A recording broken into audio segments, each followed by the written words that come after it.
Assalamualaikum warahmatullahi ta'ala wabarakatuh.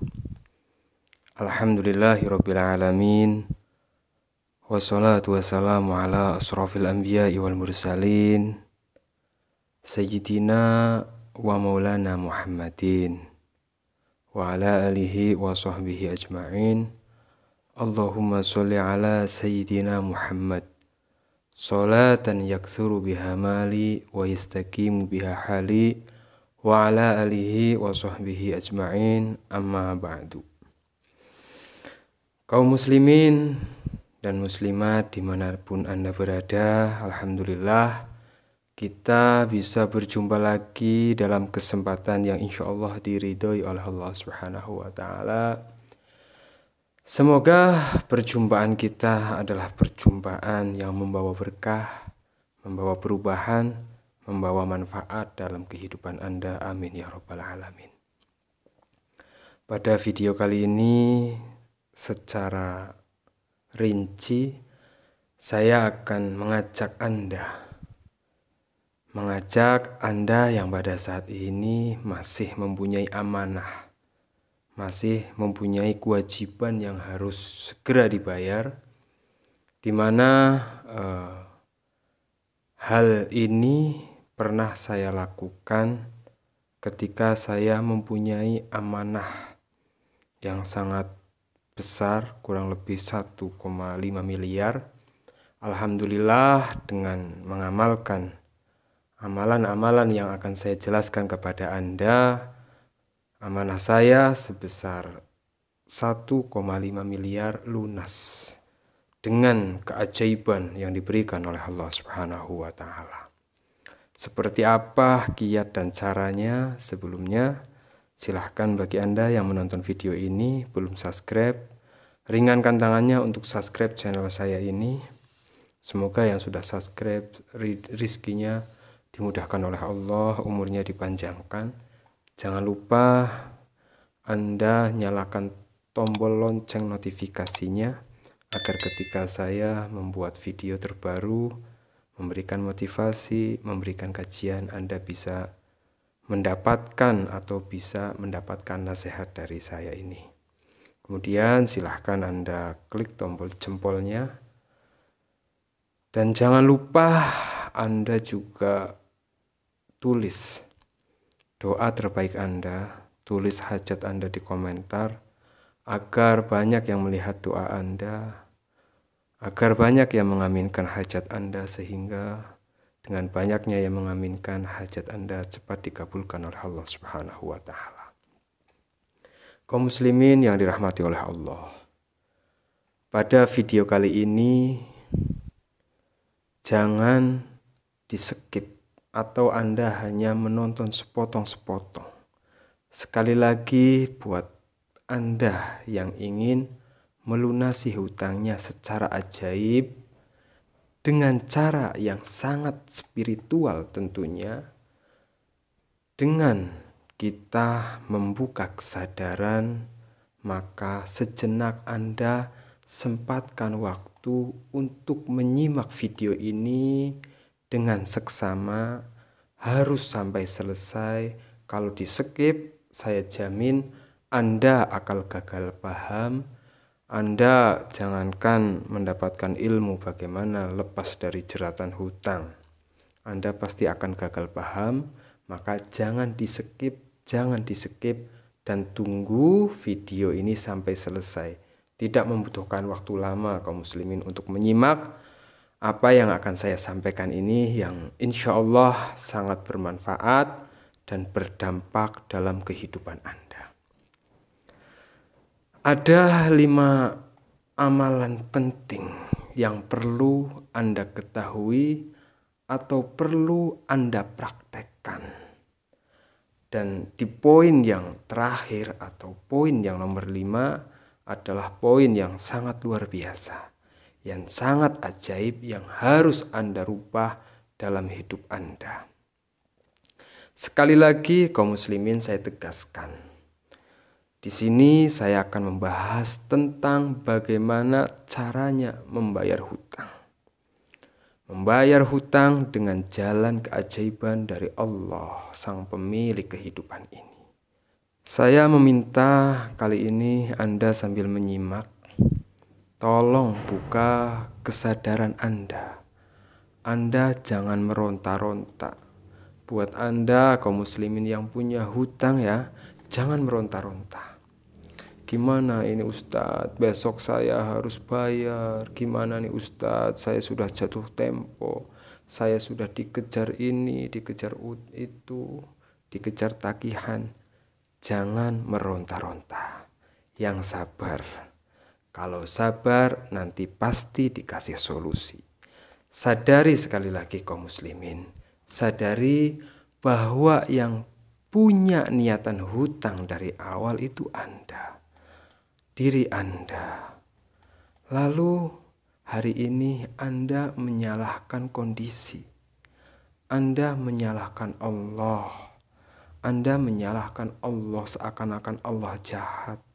Seakan-akan Allah tidak memberikan jalan keluar. Mohon maaf. Mungkin Anda tidak menyalahkan kondisi, tapi lebih tepatnya mungkin Anda seperti tidak terima dengan kondisi yang sedang menimpa Anda. Ketika Anda misalnya mau memberikan sesuatu kepada orang lain, membantu pembangunan masjid, Anda bilang saya nggak bisa, saya ini. Tapi ketika Anda berhutang, Anda enjoy. Anda tidak pernah memikirkan resikonya apa. Saya dengan tegas di sini mengatakan bahwa hutang itu adalah penyakit.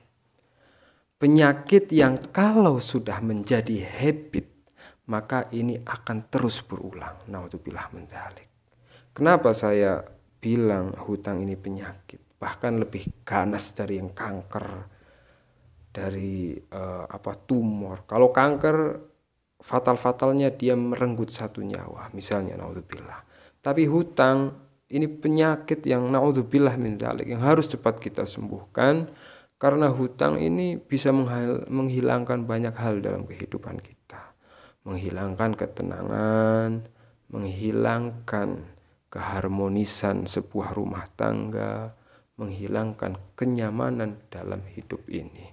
Maka kalau tidak segera diobati, akan menjadi habit, akan terus berulang-ulang. Naudzubillah, akan menghilangkan banyak hal dalam kehidupan Anda. Maka di sini saya mengajak Anda, ayo hentikan. Karena saya pernah berada di posisi Anda, saya kehilangan banyak hal karena yang namanya hutang. Maka di sini saya akan mencoba berbagi agar mungkin Anda yang sedang udah kadung mempunyai penyakit ini segera bisa sembuh. Karena dulu saya pernah berhutang. Jadi saya juga memaklumi Anda-Anda yang mungkin saat ini sedang mengalami hal yang pernah saya alami. Kaum muslimin yang dirahmati oleh Allah Subhanahu wa taala. Saya akan jelaskan 5 amalan, 5 poin. Sekali lagi simak baik-baik.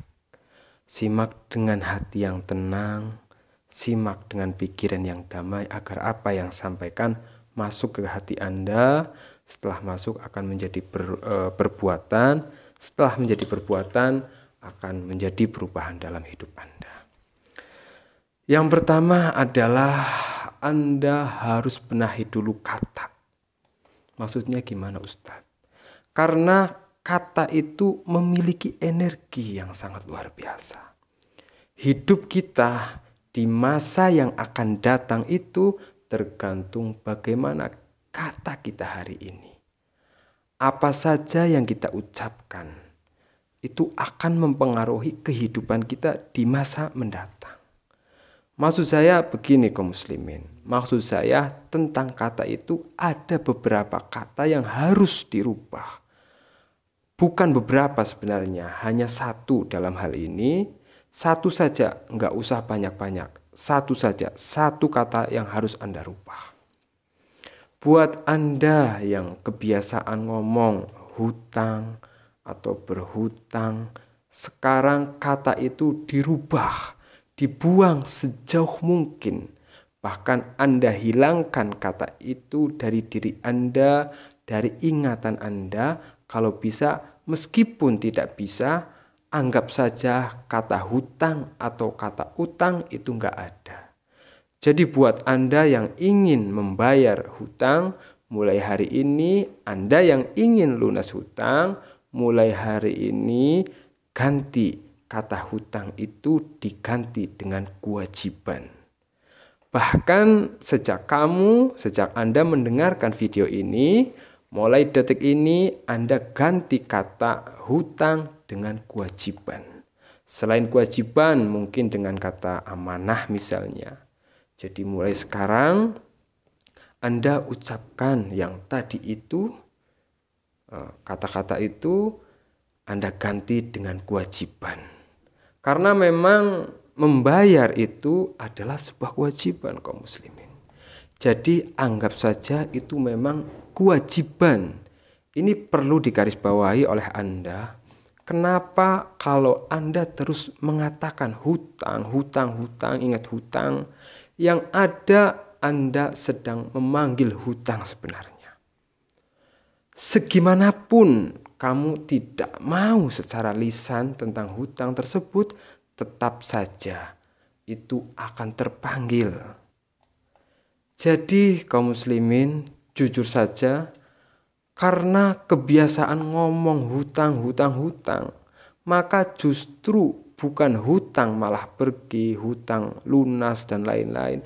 Malah hutang terus datang karena ketika kita melihat uang jadi lupa.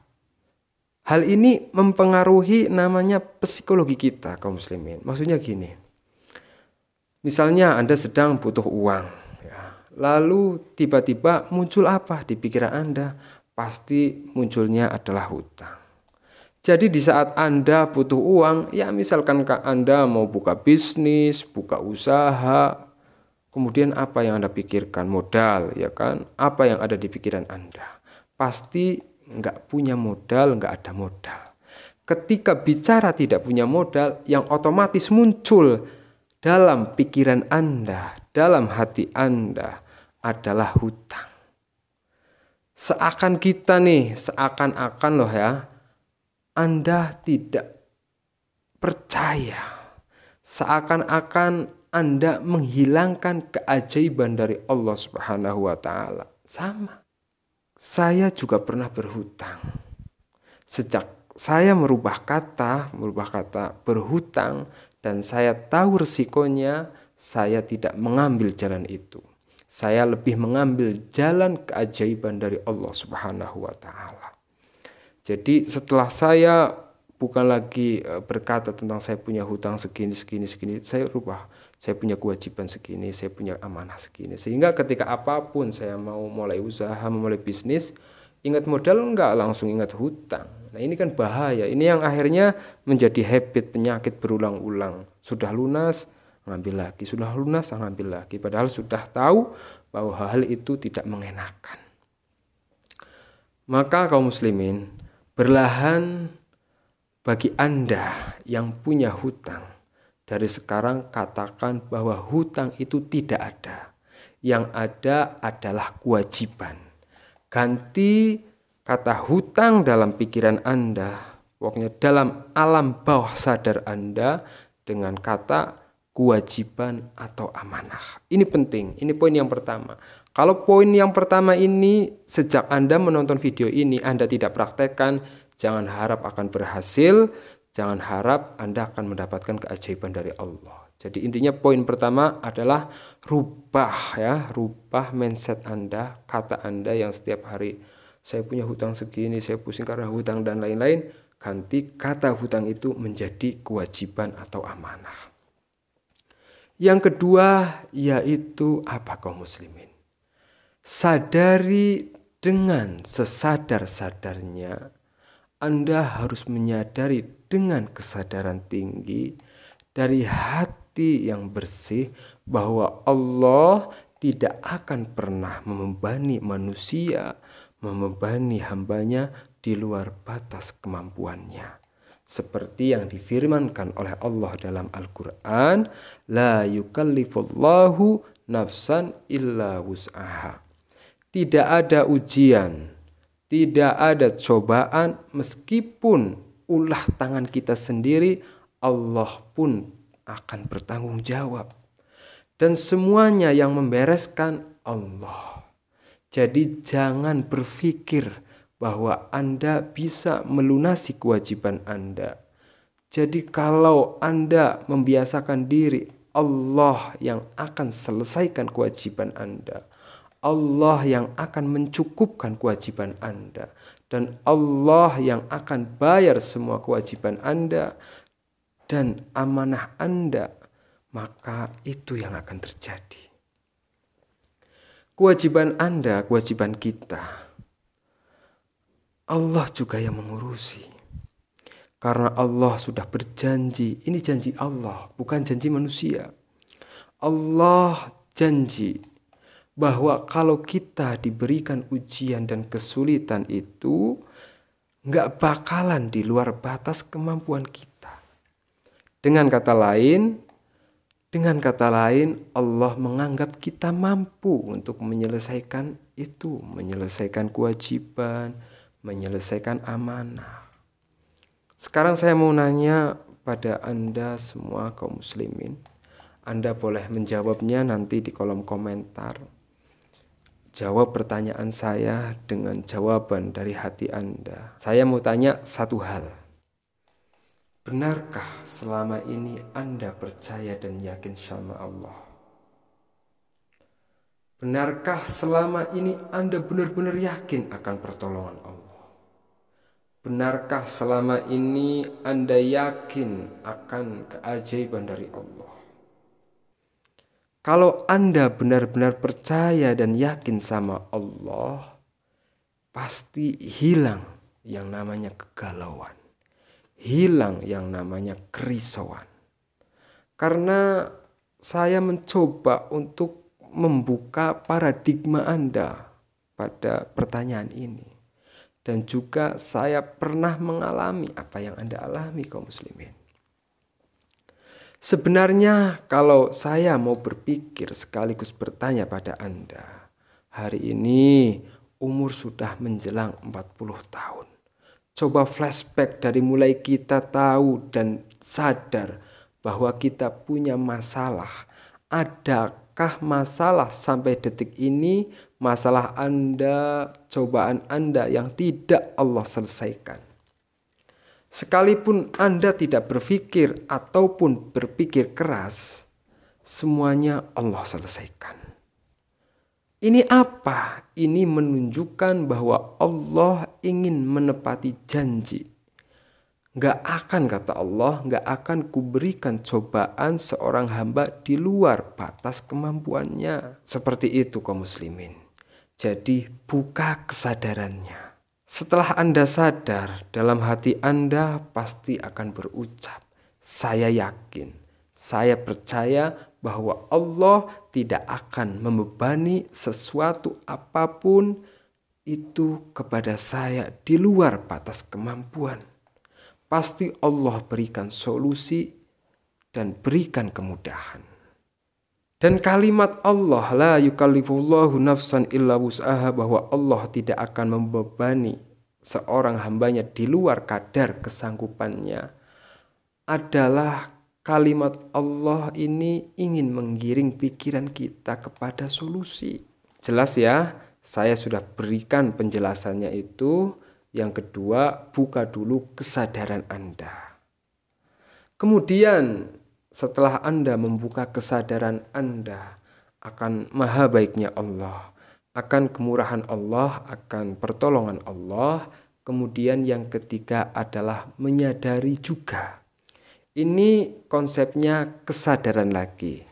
Sadar tidak, percaya tidak sama Allah. Percaya tidak sama janji Allah. Ada ayat dalam Al-Quran yang terkenal, ayat 1000 dinar. Dan Anda pasti sering mendengar ayat ini. Tapi harusnya Anda hanya jangan mendengarkan.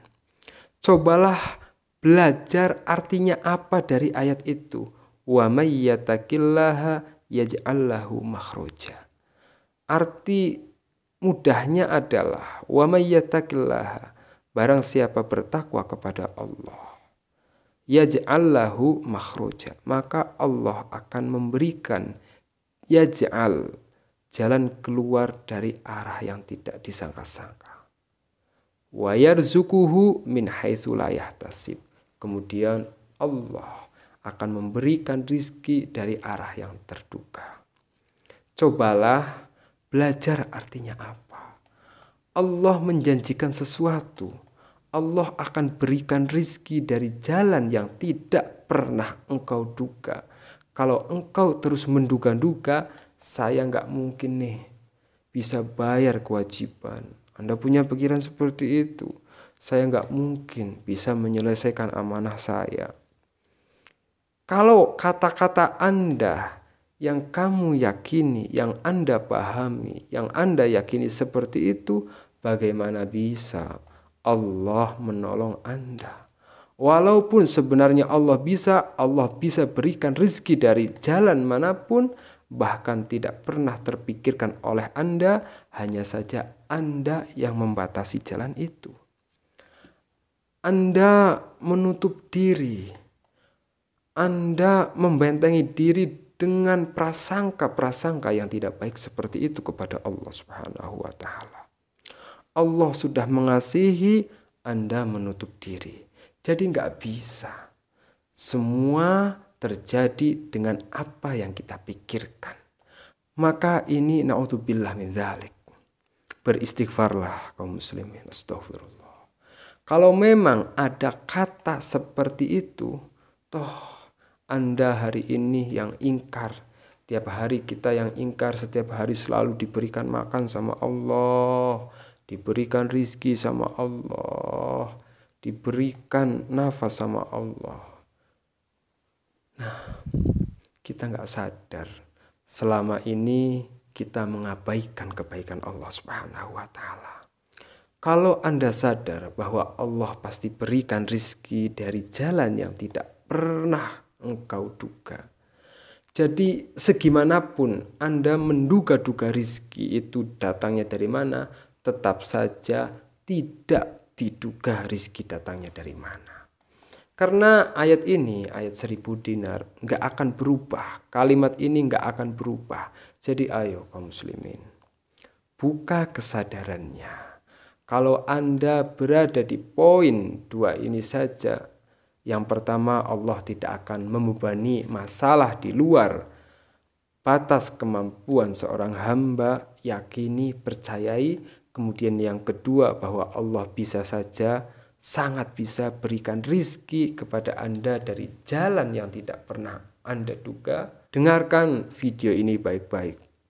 Jangan langsung Anda mentahkan teori lagi. Ustadz, saya sudah bosan dikasih nasihat, saya sudah bosan dikasih wejangan seperti ini. Yang saya sampaikan kaum muslimin, memang teori, yang praktek itu nanti Anda, karena Anda yang sedang mempunyai penyakit ini, penyakit yang harus segera disembuhkan. Saya berbagi resepnya, Anda minum obatnya dan rasakan khasiatnya. Praktekkan itu. Selamatkan diri Anda dari kewajiban-kewajiban yang memang sudah harus Anda selesaikan itu. Itu yang ketiga, yaitu sadarilah dan sadari dengan kesadaran tinggi bahwa Anda bisa mendapatkan rizki. Rizki Allah itu luas yang sudah disiapkan pada diri kita. Kalau Anda berani mengambil tanggung jawab itu, maka sebenarnya Anda pun pasti bisa melalui itu.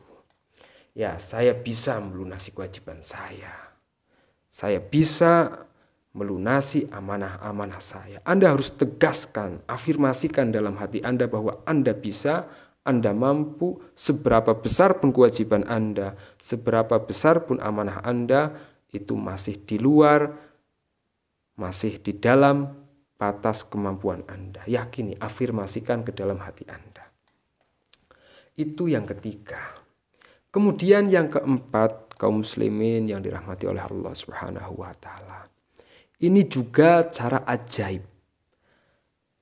Cara ajaib ini termaktub di berbagai penjelasan kitab manapun yang ditulis para ulama. Jadi poin ketiga ini adalah kita usahakan sedekah rutin. Nah, ini Anda ketika saya mengatakan sedekah, Anda jangan langsung suudzon dulu. Ini kebiasaan. Ini kebiasaan kadang orang, mohon maaf, diberikan nasihat, oh sedekah apaan, berdoa apaan. Udah paradigmanya itu, pikirannya udah suudzon. Jadi kalau kita sudah suudzon dulu terhadap kebaikan yang disampaikan, terhadap nasihat indah yang diutarakan, maka semua kebaikan itu akan musnah seketika menjadi nol. Sedekah itu kaum muslimin, sedekah sebisa-bisanya, semampu Anda. Anda mau sedekah segini ya monggo, tetapi jangan diakal-akalin menjadi kecil. Mau besar monggo, mau kecil nggak apa-apa, yang penting jangan diakal-akalin. Kalau memang Anda punyanya sedikit ya sudah, disesuaikan. Walaupun sedekah pagi misalnya 2.000 perak, siang 5.000 perak, lalu sore 5.000 perak. Itu teknik yang sering saya lakukan. Dan sudah terbukti teknik sedekah ini saya pagi, sedekah subuh, sedekah siang, sedekah malam. Biasanya saya pagi sedekah subuh, kemudian saya sedekah duhur, sama saya sedekah malam ya. Ini tiga kali. Ya seberapa semampu kita aja. Ini terbukti sudah banyak keajaiban yang saya alami, bahkan hingga saya bisa merdeka dari amanah 1,5 miliar ini. Dan sudah banyak juga orang yang berhasil dari mempraktekkan apa yang saya sampaikan tentang sedekah. Kalau misalnya Anda sudah mempraktekkan sedekah ini belum berhasil, apakah ilmu yang saya sampaikan salah? Bukan. Tetapi mungkin mindset Anda yang kurang pas gitu ya kaum muslimin. Saya akan ajarkan cara bersedekah yang sedikit keren menurut saya dan menurut beberapa ulama. Ini tekniknya keren sekali. Bahkan seorang ulama, Syekh Ali Jabir, juga pernah mengatakan hal ini. Kalau Anda saat bersedekah misalnya 100.000, 200.000 atau 1 juta, saat itu juga kamu hajat sama Allah. Saat itu juga Anda menyampaikan hajat kepada Allah Subhanahu wa taala, berdoa sama Allah. Pokoknya udah gak usah mikirin kalau begitu berarti gak ikhlas. Gak usah mikirin begituan. Anda melakukan 2 hal bahkan pada hal itu. Melakukan 2 hal yang berbeda. Melakukan 2 hal yang berbeda. Pertama, Anda melakukan perintah untuk bersedekah. Kedua, Anda juga melakukan perintah Allah untuk berdoa, karena ada sebuah dawuh, ud'uni astajib lakum. Jadi ruangnya berbeda. Bukan berarti ketika Anda berdoa, Anda menganggap bahwa sedekah menjadi tidak ikhlas. Ikhlas itu di sini. Dan itu menjadi rahasia antara Anda dengan Allah. Itu rahasia pribadi kita masing-masing. Jadi kaum muslimin, di saat Anda bersedekah, biasanya kan orang bersedekah misalnya 100.000, ya udah gitu aja. Itu bagus, tapi ada yang lebih bagus. Tekniknya sangat keren yang akan cepat mengantarkan kita agar merdeka dari amanah dan kewajiban kita. Di saat Anda bersedekah, munajatlah di sana, bermunajatlah di sana. Kalimat munajatnya sederhana saja. Misalnya, ya Allah terimalah amal solehku. Walaupun tidak seberapa, ini ya Allah. Dan jadikan sebab ya Allah. Jadikan sebab engkau lunasi kewajibanku. Memudahkan aku menyelesaikan semua kewajiban dan amanahku ya Allah. Nah, di setiap kali Anda melakukan sedekah, setiap Anda bersedekah kepada siapapun, ucapan kalimat ini di dalam hati Anda. Jadi tangan kita memberikan sedekah, berinfak, hati kita berucap seperti itu. Memohon kepada Allah Subhanahu wa Ta'ala. Sebelum kita berdoa dalam hati kita membaca sholawat dulu kepada Rasulullah Shallallahu Alaihi Wasallam. Nah, ini yang penting, dan diakhiri juga dengan membaca sholawat.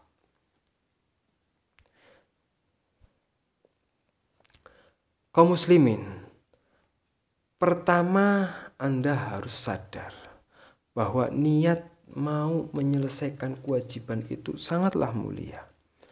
Masih banyak orang yang punya uang, dia nggak mau selesaikan kewajibannya. Malah dia mikirnya ini mendingan simpan aja lah, mendingan buat beli tanah lah, mendingan buat beli mobil lah. Masih banyak di luar sana orang yang seperti itu. Kita sekarang masuk poin yang kelima. Ini poin yang paling penting kaum muslimin. Kalau Anda tinggalkan poin ini, ya sayang sekali. Karena yang kelima adalah saya beri contoh. Kalau misalkan kewajiban yang harus Anda selesaikan atau Anda lunasi itu 10 juta di bulan depan misalnya, maka kamu harus berani mengatakan, kamu harus berani berdoa kepada Allah. Ya Allah, 2 minggu 10 juta ya Allah. Tolong ya Allah, aku ingin menyelesaikan kewajibanku ya Allah. Ini hanya sekedar contoh. Angka sekedar contoh, waktu juga sekedar contoh. Katakanlah sekali lagi, ini saya katakan kewajibanmu. Katakan hajatmu ketika Anda berdoa kepada Allah dengan sungguh-sungguh, dengan hati yang menangis bahwa Anda memang sedang membutuhkan pertolongan Allah. Anda memang sedang membutuhkan keajaiban dari Allah Subhanahu wa Ta'ala. Anda harus berani mengatakan kata itu. Anda harus berani mengatakan kata itu saat Anda sedang bermunajat kepada Allah Subhanahu wa Ta'ala. Ya Allah, saat berdoa setelah Anda membaca sholawat, lah itu 1000 kali, 10.000 kali. Ya Allah, 10 juta, 2 minggu ya Allah. Tolong ya Allah, mudahkanlah untuk menyelesaikan kewajibanku. Tolong ya Allah, la haula wala quwata illa billah. Tundukkan kepala Anda saat Anda memohon. Berkata hal ini kepada Allah. Allah sudah mengetahui tentang masalah Anda. Tapi karena kita menunjukkan menjadi seorang hamba yang sedang membutuhkan pertolongan Allah, maka kita harus bersimpuh di hadapan Allah Subhanahu wa Ta'ala. Dengan hati yang benar-benar meminta, memohon dengan sangat. Kita sudah melakukan banyak kesalahan, melakukan banyak dosa. Kita harus yakin bahwa Allah pasti mendengar doa kita. Allah pasti memberikan keajaiban ketika kita bermunajat dengan cara seperti itu. Yang penting awali dengan membaca sholawat dan akhiri dengan membaca sholawat. Ini bagian pentingnya. Setelah itu, setelah Anda melakukan 5 hal, berbanyaklah beristighfar dan syukur. Berbanyak syukur, bahkan tak terbatas bagaimana kita mensyukuri atas nikmat Allah. Insya Allah semuanya akan dimudahkan dalam menyelesaikan kewajibannya. Amin ya Rabbal Alamin. 5 hal ini mudah apa susah? Sebenarnya tidak ada sesuatu yang mudah dan tidak ada sesuatu yang susah. Itu kembalikan kepada niat kita. Kalau Anda memang ingin segera benar-benar lepas dari jeratan amanah yang sangat menyiksa diri Anda ini, amalkan, praktekkan 5 hal ini. Kemudian istiqomah, jadi hal ini dilakukan berkesinambungan ya. Anda lakukan terus-menerus sampai ada keajaiban dari Allah datang kepada diri Anda. Insya Allah ini hal yang luar biasa. Ini saya sudah praktekkan sendiri, saya bukan katanya lagi. Tapi saya sudah merdeka dari amanah 1,5 miliar berkah melakukan 5 teknik, 5 amalan ini. Semoga juga segera Anda dapatkan keajaiban melalui 5 hal ini kaum muslimin. Sebelum saya akhiri, ini ada air ruqyah jalbi rizki. Air ruqyah yang insya Allah bermanfaat untuk membuka pintu rizki Anda. Yang rizkinya sulit, jualannya sepi, usahanya nggak lancar ya, hutangnya banyak. Terkadang seseorang itu pintu rizkinya ditutup oleh makhluk gaib, jin dan lain-lain. Maka berkah air ruqyah jalbi rizki yang sudah dibacakan Al-Quran 30 juz, sudah dibacakan doa-doa khusus, insya Allah segala permasalahan Anda, hati Anda akan tenang, pikiran Anda akan damai, jualannya akan laris, usahanya akan maju, berkah Al-Quran ini. Dan Anda yang mungkin punya penyakit batin, punya penyakit medis atau non medis, insya Allah juga bisa membantu penyembuhan dari penyakit Anda. Untuk maharnya seikhlas Anda bisa dipesan melalui WhatsApp di deskripsi. Semoga ini bisa menjadi salah satu ikhtiar Anda untuk bisa menjadi orang yang barokah, orang yang tenang hidupnya, nggak punya amanah dan lain-lain. Mungkin itu yang bisa saya sampaikan. Mohon maaf. Assalamualaikum warahmatullahi wabarakatuh.